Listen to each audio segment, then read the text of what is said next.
7 anak-anak dan remaja ditangkap polisi dari Polsek Ilir Barat 1 Palembang saat akan melakukan tawuran di Jalan Sultan Mansur, Kelurahan Bukit Lama, Selasa dini hari.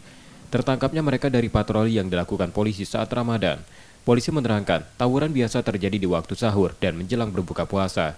Dari 7 orang yang ditangkap, polisi menyita sejumlah senjata tajam dan bom molotov yang akan digunakan saat tawuran.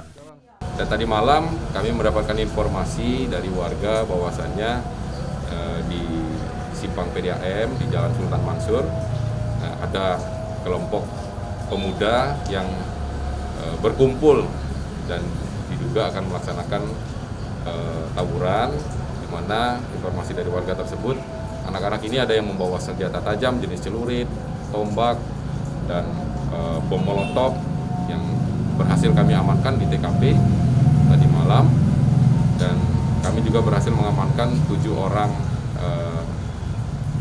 pemuda, di mana 5 diantaranya masih anak di bawah umur dan 2 umur 18 tahun. Anak-anak dan remaja yang tertangkap ini masih ditahan di Polsek Ilir Barat 1 Palembang untuk pembinaan. Reski Oktora, Mukles Diferensial, Kompas TV, Palembang, Sumatera Selatan.